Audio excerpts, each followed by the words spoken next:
Well, good morning. I'm Brent Adams here with your Rural Strong Morning Ag Report for this Tuesday, February 20th. Leading off the headlines this morning, USDA projects farm income categories down for 2024. But what are some of the factors behind the forecast? Here with more is USDA Radio's Rod Bain. Most of the arrows regarding U.S. farm income categories are forecasted down for this year, per USDA's outlook revealed at the recent Agricultural Outlook Forum. This is USDA economist Carrie Lukowski. Net cash farm income for calendar year 2024 is forecast at $121.7 billion.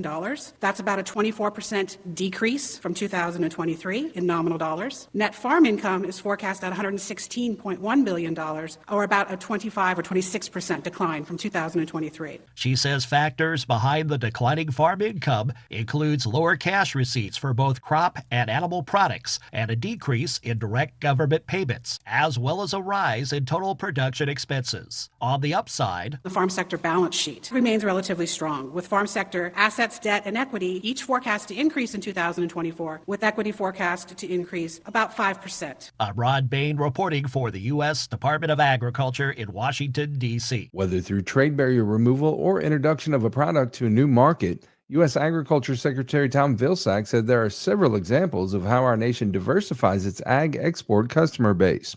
Here again is Rod Bain. What does the diversification of U.S. ag export opportunities look like? Agriculture Secretary Tom Vilsack offered examples as part of a USDA Agricultural Outlook Forum panel discussion Friday, ranging from removal of trade barriers to opening new markets to our nation's farm and food goods. We reopened the market in Senegal for processed poultry that had been closed since 2005. We reduced some costly fumigation requirements for cotton in Bangladesh, and we've secured an alternative to methyl bromide for our oak logs in the EU. USDA and USTR have worked hard to persuade India to remove its retaliatory tariffs on a variety of products. This has resulted in a significant increase in trade with that country. Over the last year, USDA has opened new markets in Israel for shell eggs and Algeria for bovine genetics and secured full market access in Japan for our ethanol. In 2023, there were 24 markets where U.S. exports exceeded $1 billion.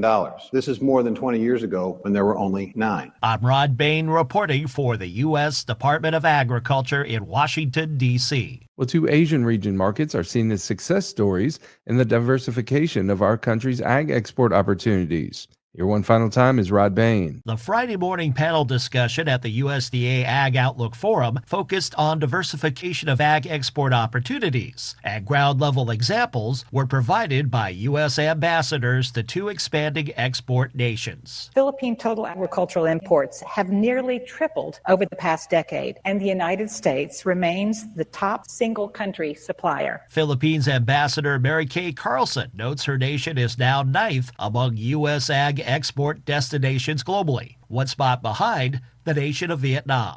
And according to that country's U.S. Ambassador Mark Napper, the U.S. exports goods to Vietnam, which Vietnam easily cannot produce itself, which also support its own economy. Products like wheat, soybeans, cotton, dairy products. For reference, the Philippines and Vietnam ranked 20 years ago as U.S. ag export markets, 14th and 51st, respectively. I'm Rod Bain reporting for the U.S. Department of Agriculture in Washington, D.C. Well, also this morning, recently Bayer reported a suspected dicamba-resistant water hemp population in Iowa.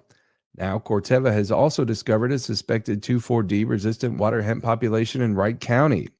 Megan Anderson, Extension Specialist with Iowa State University Extension and Outreach, said more studies will be done first before they can be certain that this population is resistant to 2,4-D. Well, suspected population. So that's always, it's kind of an intensive process to go through to prove that a population is surviving 2,4-D at an unexpectedly high rate compared with like what a natural population out in the environment might do.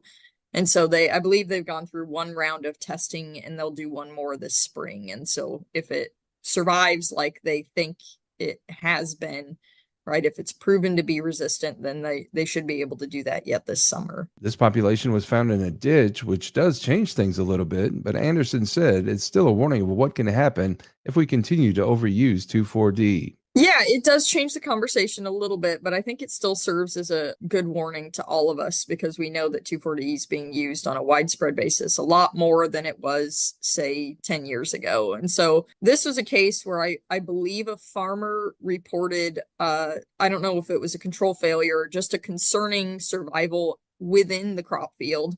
And so Corteva sent some folks out there and they collected seed from water hemp that were both in the crop field as well as water hemp that were in this ditch area adjacent to the field. And so they were actually able to kill the water hemp in the crop field when they tested it. They tested that seed in a greenhouse, but they were not able to successfully kill, or at least it was concerning enough that they're calling a suspected resistant population in that ditch anyway. Instead of relying on 2,4-D alone for weed management, Anderson says farmers still need to have a full weed management program to slow the evolution of herbicide resistance while still controlling weeds like water hemp. Yeah, absolutely. So there's a lot of things we need to keep in mind for the future of chemical weed control, because we know that that's by far the most broadly effective and efficient option for controlling weeds in the size of crop production that we're doing here in Iowa. And so making sure that we are focusing on that kind of whole system of the chemistry, everything from when we start out in the spring, making sure that we are using full rates of effective pre-emergent herbicides, and then following up with a timely manner using effective post herbicides. And oftentimes we're going to want more residual in because of the way water hemp grows. It just emerges over such a long period of time that we need to have a long period of weed control to be able to effectively try to manage it. But we are kidding ourselves if we think that herbicides are going to be what we'll be able to get away with long into the future. Anderson said it's especially important to focus on diversifying because we're not going to see another chemical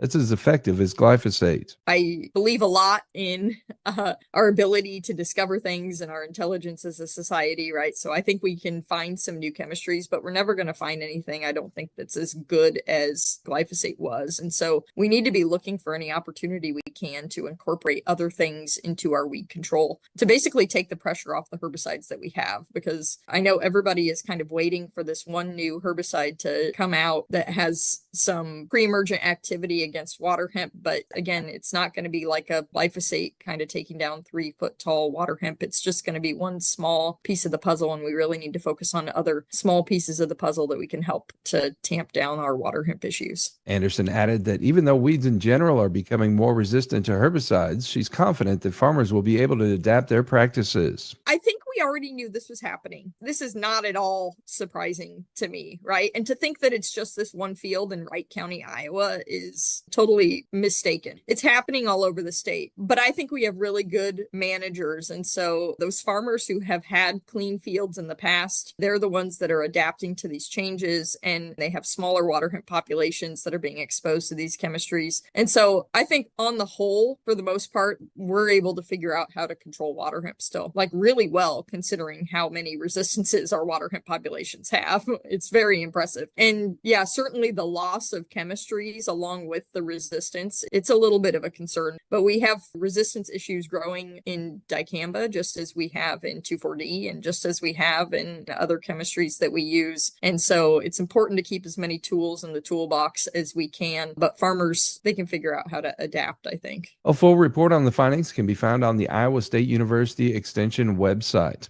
A special thank you to Riley Smith of the Iowa Agribusiness Radio Network for that report. And finally, this morning, it's National FFA Week, and today we wanted to share with you a message from National FFA Central Region Vice President Kenyon Huntington of Iowa.